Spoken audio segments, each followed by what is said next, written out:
ইউনুস কত কমিশনে বন্দর বিক্রি করছেন? দেখুন, এটাই কিন্তু আমাদের সোর্সের হুবহু শিরোনাম, আর এই একটা প্রশ্নকে কেন্দ্র করেই আমাদের আজকের পুরো আলোচনাটা এগোবে।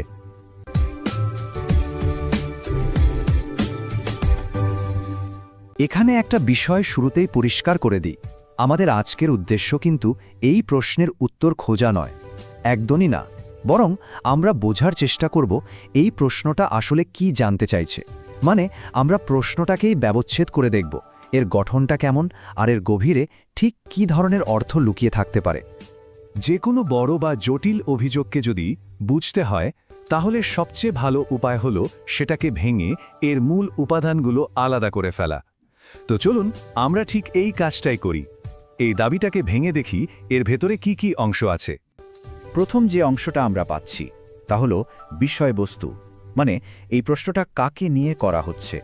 প্রশ্নের একদম কেন্দ্রে রাখা হয়েছে একজন ব্যক্তিকে, মোহাম্মদ ইউনুস। দ্বিতীয় উপাদানটা হলো কার্যকলাপ, অর্থাৎ এখানে কি ধরনের কাজের কথা বলা হচ্ছে। অভিযোগটা হলো একটি বন্দর বিক্রি করা। দেখুন, এটা কিন্তু কোনো ছোটখাটো লেনদেন নয়। বন্দর একটা বিশাল জাতীয় সম্পদ, আর সেটা বিক্রি করার অভিযোগ বিষয়টাকে স্বাভাবিকভাবেই অনেক বেশি গুরুত্বপূর্ণ করে তোলে। এবং সবশেষে আসছে তৃতীয় এবং সম্ভবত সবচেয়ে শক্তিশালী অংশটা, উদ্দেশ্য। প্রশ্নটা কিন্তু শুধু একটা কাজের কথা বলেই থেমে যাচ্ছে না, এটা একটা কারণেরও ইঙ্গিত দিচ্ছে। আর সেই কারণটা হলো কমিশনের মাধ্যমে ব্যক্তিগত আর্থিক লাভ, অর্থাৎ এখানে সরাসরি দুর্নীতির দিকে আঙুল তোলা হচ্ছে। আচ্ছা, তাহলে অভিযোগের মূল অংশগুলো তো আমরা দেখলাম।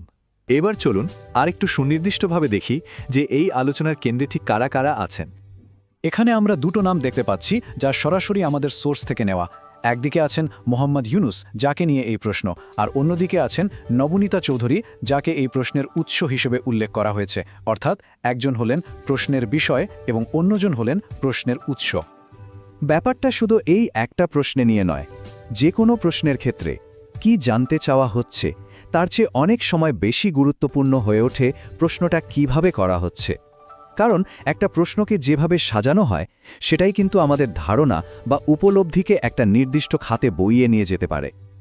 এই যেমন টমাস বার্জারের এই বিখ্যাত উক্তিটা, প্রশ্ন করার শিল্প এবং বিজ্ঞানী সমস্ত জ্ঞানের উৎস।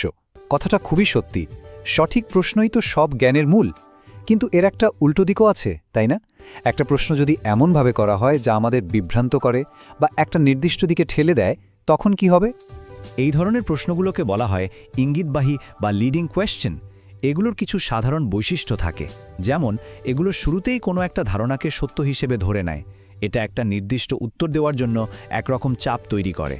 আর সবচেয়ে বড় সমস্যা হলো কোনো প্রমাণ দেখানোর আগেই এই প্রশ্নগুলো একটা নির্দিষ্ট বয়ান বা ন্যারেটিভ তৈরি করে ফেলে, যা আমাদের মনে একটা পক্ষপাতিত্ব তৈরি করতে পারে। আর এর ফলে যেটা হয় সেটা খুবই সূক্ষ্ম কিন্তু খুব গুরুত্বপূর্ণ। দেখুন, বিতর্কটা ঘটনাটি কি ঘটেছে এই জায়গা থেকে সরে গিয়ে সরাসরি এটি কিভাবে ঘটল এই পর্যায়ে চলে যায়। মানে ঘটনাটা যে সত্যি সেটা যেন ধরেই নেওয়া হয়েছে। প্রমাণের যে দায় সেটাকে পুরোপুরি পাশ কাটিয়ে যাওয়া হয়। তাহলে এখন প্রশ্ন আসে, এই ধরনের পরিস্থিতির মুখোমুখি হলে আমরা কি করতে পারি? কিভাবে আমরা তথ্যকে আরও ভালোভাবে বিশ্লেষণ করতে পারি? চলুন আমরা খুব সহজ একটা কাঠামোর কথা বলি যা এক্ষেত্রে আমাদের সাহায্য করতে পারে। এখানে মূলত 3টা ধাপের কথা বলা হচ্ছে। প্রথমত, মূল দাবিটা আসলে কি সেটা শনাক্ত করা। দ্বিতীয়ত, সেই দাবির সপক্ষে কোনো প্রমাণ আছে কিনা সেটা দেখা, এবং দাবিকে প্রমাণ থেকে আলাদা করতে শেখা। এবং সবশেষে সবচেয়ে গুরুত্বপূর্ণ ধাপটা হলো প্রশ্নটার গঠন নিয়েই প্রশ্ন তোলা, অর্থাৎ তথ্যটাকে ঠিক এভাবে কেন উপস্থাপন করা হলো তা নিয়ে ভাবা। তাহলে আমাদের এই পুরো আলোচনার মূল টেকঅ্যাওয়েটা কি? দেখুন, আসল বিষয়টা কিন্তু এই নির্দিষ্ট প্রশ্নটা নয় বা এর সাথে জড়িত ব্যক্তিরাও নন, বরং আমরা এই প্রশ্নটাকে একটা উদাহরণ হিসেবে ব্যবহার করলাম এটা বোঝার জন্য যে আমরা প্রতিদিন যে অসংখ্য তথ্য বা প্রশ্নের সম্মুখীন হই সেগুলোকে কিভাবে বিচার বিশ্লেষণ করা উচিত। শেষ করার আগে একটা প্রশ্ন সবার জন্য রেখে যেতে চাই। যখন কোনো প্রশ্ন এভাবে আমাদের সামনে তুলে ধরা হয়, তখন একজন দর্শক বা পাঠক হিসেবে আমাদের দায়িত্ব ঠিক কী? শুধু কি প্রশ্নটা শুনেই থেমে যাওয়া, নাকি এর গভীরে গিয়ে একে বিশ্লেষণ করা? এই উত্তরটা হয়তো আমাদের সবাইকেই ভাবতে হবে।